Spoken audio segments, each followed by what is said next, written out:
देखो, जो आज जो सम्मान सविता गोस्वामी ने हमारा किया है, हम एक ऐसी फील्ड वर्कर हैं, आंगनवाड़ी कार्यकर्ता, जो हर घर में जाकर बच्चों की हर वो करते हैं।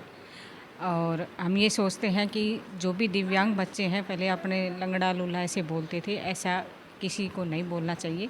हमें ज़्यादा से ज़्यादा बच्चों को, दिव्यांग बच्चों को एडमिशन यहाँ करवाना चाहिए।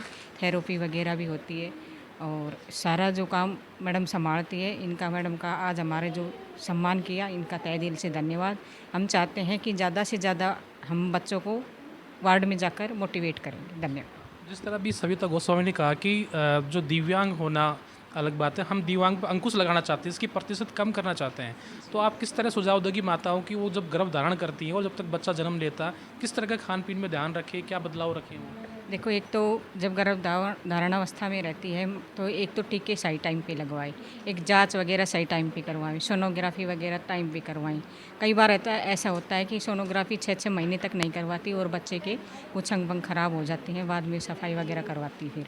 तो हम ये चाहते हैं कि ज़्यादा से ज़्यादा अपने खान पान का भी ध्यान रखें, जाँचें वगैरह भी टाइम से करवाएं और डॉक्टर की सलाह से ही इलाज आगे जारी रखें। आपका मानना है कि चिकित्सक परामर्श बहुत आवश्यक है इस दौरान?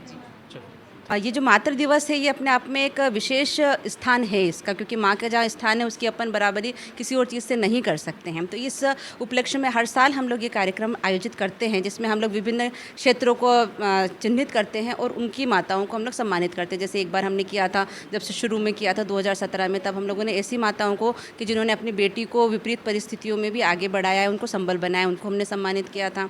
फिर हर वर्ष हम लोग, क्योंकि ये जो विशेष बच्चे हैं, इनकी माताएँ की जो एफर्ट्स हैं वो अपने आप में काफ़ी विशेष हो जाता है, तो हम उन लोगों को सम्मानित करते थे। और इस वर्ष हम लोगों ने, क्योंकि आंगनवाड़ी कार्यकर्ताएं जो हैं वो भी स्टार्टिंग से ही पूरा ध्यान रखती हैं, एक माँ की पूरी भूमिका वो भी निभा रही हैं।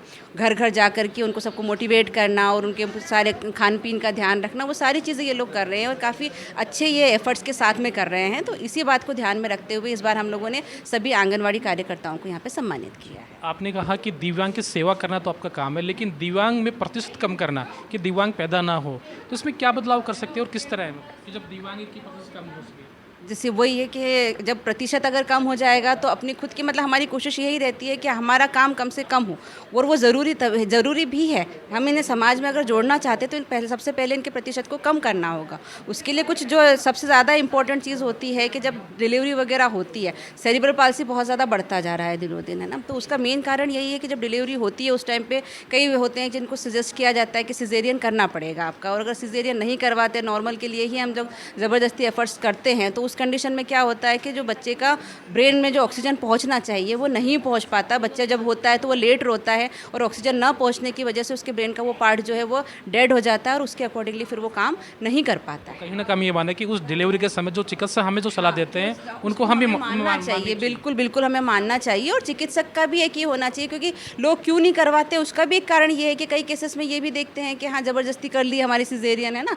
तो ये चिकित्सक का भी एक वो धर्म होना चाहिए कि जहाँ पे ज़रूरत हो वो वहीं पे ही सिजेरियन के लिए एडवाइस करें, और उनका जो भी उनके साथ में है, जो अटेंडर हैं, तो उनकी भी ये भूमिका बनती है कि वो जाकर के, और जब भी अगर उन्होंने सजेस्ट किया है कि हाँ सिजेरियन करवाना है, तो आपको उसके लिए जाना चाहिए। मैडम, एक चीज़ जानना चाहूँगा, किस तरह के दिव्यांग अपने यहाँ पे स्कूल में आ सकते हैं ताकि वो यहाँ अपना विकास डेवलप कर सकें? हमारे यहाँ पे सिर्फ हम लोग विजुअल वाले जो रहते हैं, अपने जो देख नहीं सकते हैं, दृष्टिबाधित, उनको छोड़ करके और बाकी सभी प्रकार की दिव्यांगता के ऊपर हम लोग कार्य कर रहे हैं, है ना। क्योंकि उनके लिए ब्रेल लिपि और वो पूरी एक अलग ही हो जाती है, तो उनके ऊपर अभी नहीं कर रहे हैं। बाकी हमारे पास में सेरिब्रल पाल्सी वाले बच्चे जो चल फिर नहीं सकते हैं, उनके लिए फिजियोथेरेपी भी करवाई जाती है, स्कूलिंग भी है।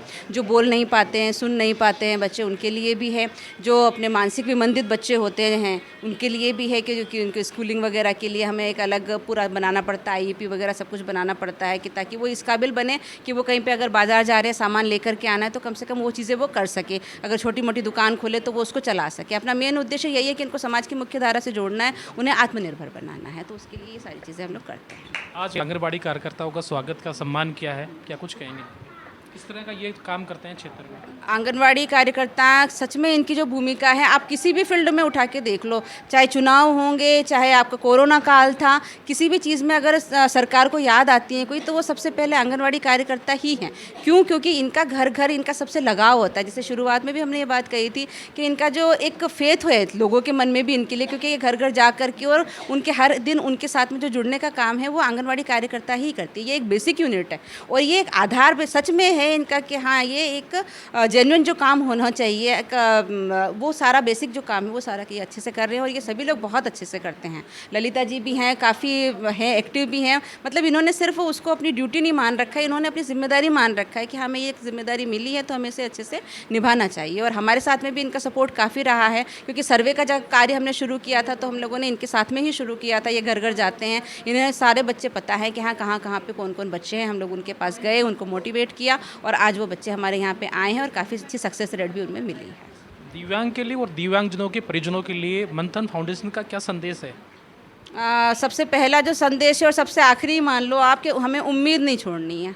उम्मीद पे दुनिया कायम है, ये बोला जाता है कि वो कहते भी है ना कि कौन कहता आसमान में छेद नहीं होता, एक पत्थर तो तबीयत से उछालो यारो। तो हमें वो पत्थर उछालना है, हमें कोशिश तो करनी है। कम से कम ये तो नहीं रहना चाहिए कि हमने कोशिश ही नहीं की। हम ये नहीं कहते कि कोई दिव्यांग आया है तो उसमें 100% हम तो उसको नॉर्मल कर देंगे और हम उसको बिल्कुल नॉर्मल बच्चों की तरह भेज देंगे, नहीं हो सकता वो, है ना।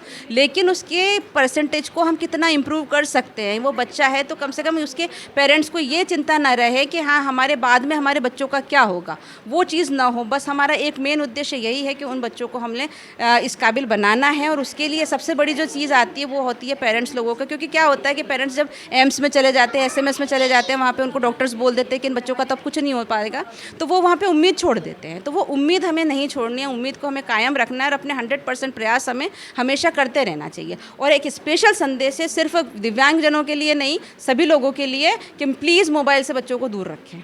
एक बच्चा जो अभी हमने किया था आनंद, ऑटिज़्म है, ऑटिज़्म नाम की जो बीमारी है ये इस टाइम पे काफ़ी ज़्यादा बढ़ चुकी है, क्योंकि इसका परसेंटेज पहले इतना नहीं हुआ करता था। ऑटिज़्म जो है उसमें क्या होता है कि एक स्वालीनता है कि वो बच्चा जो है वो देखने में एकदम नॉर्मल लग रहा है आपको, लेकिन वो उस बच्चे के साथ में क्या होता है, क्योंकि उसने मोबाइल इतना ज़्यादा देखा कि उसने मोबाइल की दुनिया को सच मान लिया और जो सच की दुनिया है उससे वो पूरी तरीके से कट चुका है आज वो बच्चा। तो उन बच्चों के लिए वापस से उसको इस दुनिया में लाना एक बहुत चैलेंजिंग जॉब होती है हमारे लिए। कई महिलाओं को मैंने देखा है कि क्योंकि वो अपना काम कर रही होती है तो वो बच्चे कहते हैं मोबाइल दे देती है कि तुम मोबाइल देखो और मैं अपना काम करूँ। तो वो वाली चीज़ नहीं होनी चाहिए। हमें अपने बच्चा जो हमें रिस्पॉन्सिबिलिटी मिली है, एक माँ को जब ये रिस्पॉन्सिबिलिटी मिली है तो उसे हमें पूरा 100% अपना काम देना ही है। हमारा काम छोड़ दो आप सबसे पहले, लेकिन बच्चे के ऊपर ध्यान देना ज़रूरी है। मोबाइल और किसी भी तरीके की जो स्क्रीन वगैरह है उसका एक्सपोजर बच्चों के साथ में कम से कम होना चाहिए। और समाज के साथ में उनका जुड़ाव, खेलना कूदना, खेलने के लिए बाहर ज़रूर भेजना चाहिए बच्चों को। और ज़्यादा से ज़्यादा ग्रैंड पेरेंट्स वगैरह साथ में होने चाहिए।